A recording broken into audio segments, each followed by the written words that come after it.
చందు మీద ఒట్టేసి వల్లి గురించి చందు ముందు నిజాలను బయట పెట్టేసిన అమూల్య అసలు ఇదంతా ఎలా జరగబోతుందనేది ఈ వీడియోలో తెలుసుకుందాం. వేదవతి అయితే మౌనంగా కూర్చొని ఉంటుంది. అప్పుడు ఇక వేదవతి దగ్గరికి ధీరజ్ అయితే వస్తాడు. ఏమైందమ్మా, ఎందుకు అలా ఉన్నావు అని అడుగుతూ ఉంటాడు. ఏం లేదురా, ఏం లేదు అని అడుగుతూ ఉంటే, నాకు తెలుసమ్మా, ఇంట్లో పరిస్థితుల్ని చూసి నువ్వు ఇలా బాధపడుతున్నావు కదా అని అంటూ ఉంటే, లేదురా, ఇంట్లో పరిస్థితుల గురించి నేనేమీ బాధపడడం లేదు, అంతా కూడా మంచి జరుగుతున్నాయి కదా. మన అమూల్య మళ్ళీ మన ఇంటికి తిరిగి వచ్చేసింది.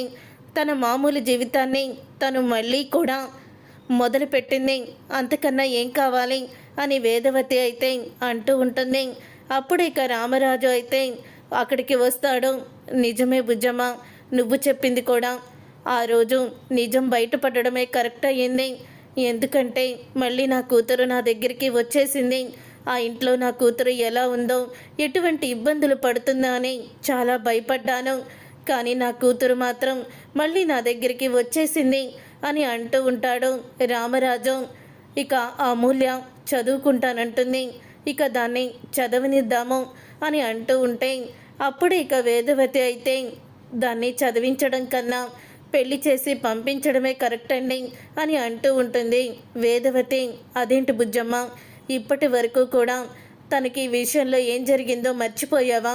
మళ్ళీ తనని పెళ్ళి అంటే తను మానసికంగా సిద్ధంగా ఉండాలి కదా, అప్పుడే పెళ్ళి అని ఆలోచించొద్దు. కొన్ని రోజులు నా కూతుర్ని మనతోనే ఉండనివ్వు అని అంటూ ఉంటాడు రామరాజు. అవునమ్మా, అమూల్య మళ్ళీ పెళ్ళి అంటే తను తట్టుకోలేదు. ఇప్పటి వరకు కూడా తన వయసుకి మించి కష్టాలు సమస్యల్ని ఎదుర్కొంది. ఇప్పుడే కదా కొంచెం తను ప్రశాంతంగా ఉంటుంది. అలాంటప్పుడు మళ్ళీ ఎందుకు తనని పెళ్ళి అని చెప్పి ఆలోచనలో పడేయడం? ఈసారి మాత్రం అమూల్య విషయంలో చాలా జాగ్రత్తగా ఉంటున్నాను, నువ్వు కంగారు పడుకో, ఏమీ కూడా జరగదు అని అంటూ ఉంటాడు ధీరజ్ అయితే. అప్పుడే ధీరజ్ అలా అన్న తర్వాత అప్పుడు ఇక ఫోన్ వస్తుంది ధీరజ్కి ఇన్స్పెక్టర్ నుంచి ఫోన్ రావడంతో, చెప్పండి ఇన్స్పెక్టర్ అని అంటూ ఉంటాడు. మీతో మాట్లాడాలి, ఒకసారి పోలీస్ స్టేషన్కి రండి అని ఇన్స్పెక్టర్ అయితే అంటాడు. అప్పుడే ఇక ఇప్పుడే వస్తున్నాను అని ధీరజ్ అయితే చెప్తూ ఉంటాడు. ఇక రామరాజు ఎవర్రా ఫోను అని అడుగుతూ ఉంటే, ఇన్స్పెక్టర్ గారు ఎందుకో పోలీస్ స్టేషన్కి రమ్మని చెప్తున్నారు నాన్న, వెళ్ళొస్తాను అని అంటూ ఉంటే, సరేరా జాగ్రత్త, నేను కూడా రానా అని అంటూ ఉంటే, రండి నాన్న అని అంటూ ఉంటాడు ధీరజ్. రామరాజు అలాగే ధీరజ్ ఇద్దరూ కూడా పోలీస్ స్టేషన్కి అయితే వెళ్తారు. అప్పుడు ఇక విశ్వ అయితే ఇంకా సెల్లోనే ఉంటాడు. వీళ్ళిద్దరిని చూసి విశ్వ కోపంతో రగిలిపోతూ ఉంటాడు. అప్పుడు ఇక రామరాజుతో ఇక ఇన్స్పెక్టర్ అయితే అంటూ ఉంటాడు, రామరాజు గారు, ఈ విశ్వగాడికి ఎంత కోటింగ్ ఇచ్చినా సరే ఆ రోజు నువ్వు కిడ్నాప్ చేయడానికి ఎవరు నీకు సహాయం చేశారో అన్న విషయాన్ని మాత్రం తను బయట పెట్టడం లేదు. కానీ మీ ఇంట్లో ఎవరో ఈ విశ్వాకి హెల్ప్ చేస్తున్నారు, అలాగే విశ్వాని అమూల్య ప్రేమించడానికి కారణం కూడా వాళ్ళే అయ్యుంటారు. ఇతనికి ఆ ఇంట్లో హెల్ప్ చేసే వాళ్ళెవరో ముందు తెలుసుకోండి, ఎందుకంటే మీ ముందు మంచిగా నటిస్తూ మీ వెనకాలే గోతులు తీయడానికి ప్రయత్నిస్తున్నారు అని అంటూ ఉంటే, ఆ మాట విని ఇక వెంటనే ప్రేమే గుర్తుకొస్తుంది ధీరజ్కైతే. వాళ్ళ అన్నయ్యకి సహాయం చేసింది ప్రేమేనా అని అనుకుంటూ ఉంటాడు ధీరజ్. రామరాజు ధీరజ్ ఇంటికైతే వస్తారు. వచ్చిన తర్వాత ఇక అప్పుడే ఇక అంటూ ఉంటుంది బుజ్జమ్మ వేదవతి అయితే, ఏంటండి ఇన్స్పెక్టర్ గారు అర్జెంటుగా ఎందుకు రమ్మన్నారు అని అడుగుతూ ఉంటుంది. మీరు వెళ్ళి విన్న దగ్గర నుంచి కూడా వచ్చే వరకు కూడా నాకు భయం వేస్తూనే ఉంది, అక్కడ ఏం చెప్పారా ఏంటా అని టెన్షన్ పడుతూనే ఉన్నాను అని అంటూ ఉంటే, ఎందుకు బుజ్జమ్మ టెన్షను, మనం ఏమైనా తప్పు చేశామా? తప్పు చేసిన వాడిని సెల్లో పెట్టించాము, అలాంటప్పుడు మనం భయపడాల్సిన అవసరం ఏముంది అని అంటూ ఉంటాడు రామరాజు. మరి ఇంతకీ మిమ్మల్ని ఎందుకు పోలీస్ స్టేషన్కి రమ్మన్నారు అని అడుగుతూ ఉంటుంది వేదవతి. ఇదంతా విని, వామ్మో, మావయ్య గారిని ధీరజ్ని పోలీస్ స్టేషన్కి ఇన్స్పెక్టర్ రమ్మన్నారా? ఒకవేళ ఆ బండ సచ్చినోడు నా పేరు కానీ బయట పెట్టలేదు కదా అని అనుకుంటూ టెన్షన్ పడుతూ ఉంటుంది వల్లి. అప్పుడు ఇక రామరాజు అయితే, వాడు విశ్వగాడు అమూల్యలో ప్రేమలో పడ్డానికి మన ఇంట్లో ఎవరో సహాయం చేశారని ఆ రోజు కిడ్నాప్ చేయడానికి కూడా వాళ్ళే కారణమని, మీ ఇంట్లో వాళ్ళే మీకు నమ్మక ద్రోహం చేస్తున్నారు, మీ వెనకాల గోతులు తీస్తున్నారని ఇన్స్పెక్టర్ వాళ్ళెవరో ముందు తెలుసుకోండి అని అన్నారు అని అంటూ ఉంటే, నాకు తెలిసి ఈ ప్రేమ అయి ఉంటుంది నాన్న అని అంటూ ఉంటాడు ధీరజ్. అయితే అప్పుడే వేదవతి అయితే, రే మాట్లాడడానికైనా కొంచెం ఇంగిత జ్ఞానం ఉండాలిరా నీకు, ప్రతిదానికి ప్రేమనే తప్పుందని ఎందుకు చూపిస్తున్నావు నువ్వు అని అంటూ ఉంటే, మరి ఇంకేమనాలి అత్తయ్య గారు, ప్రేమే కదా వాళ్ళ అన్నయ్యకి సపోర్ట్గా ఉంది అని అంటూ ఉంటుంది వల్లి. అప్పుడే వల్లి చంప పగలగొడుతుంది వేదవతి. అయితే ఇక్కడ ధీరజ్ నేను మాట్లాడుకుంటున్నాం కదా, మధ్యలో ఎందుకు వస్తున్నావు నువ్వు అని అంటూ ఉంటుంది వేదవతి. అదేంటి అత్తయ్య గారు అంటే అని అనగానే, మాట్లాడుకో, నువ్వు మాట్లాడుకు మధ్యలో, అయినా నీకేం తెలీదు, నువ్వు అతి మంచిదానివి, నీ మంచితనం ఇక్కడ పనిచేయదు వల్లి, నువ్వు పక్కన నుంచో అని అంటూ ఉంటుంది వేదవతి. అవునమ్మా, నువ్వు ఇంటి పరువుని నిలబెట్టేదానివి, ఇక నీ విషయాలు ఇవన్నీ ఎందుకు, ఎవరు ఏం చేశారో త్వరలోనే బయటకు వస్తుంది. చూడు చిన్నోడా, నువ్వు మాత్రం తొందరపడి ఎవరి మీద నింద వేయొద్దు, నిజాలు బయటికి వస్తాయి.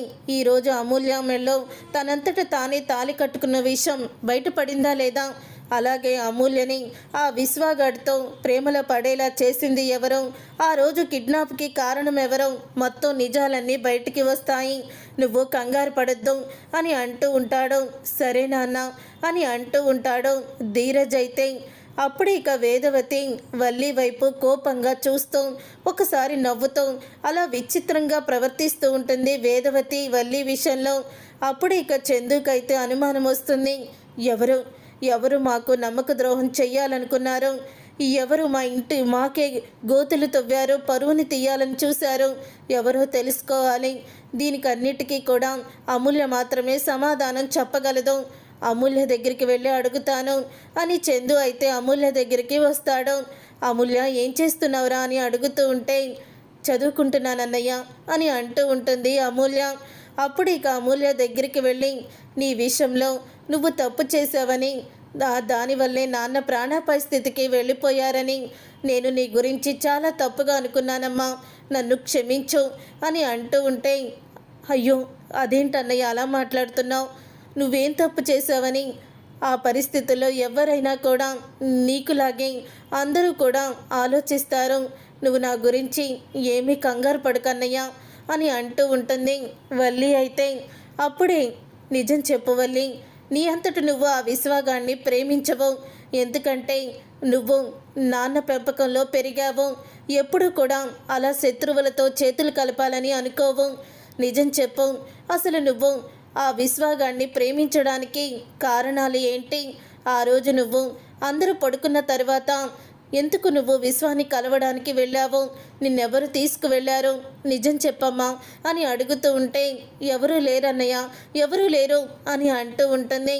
లేదు, నువ్వేదో నిజాన్ని దాచిపెడుతున్నావు, చెప్పమ్మా అని అంటూ ఉంటాడు. లేదన్నయ్య, నేను ఏ నిజాన్ని కూడా దాచిపెట్టడం లేదు అని అంటూ ఉంటుంది అమూల్య.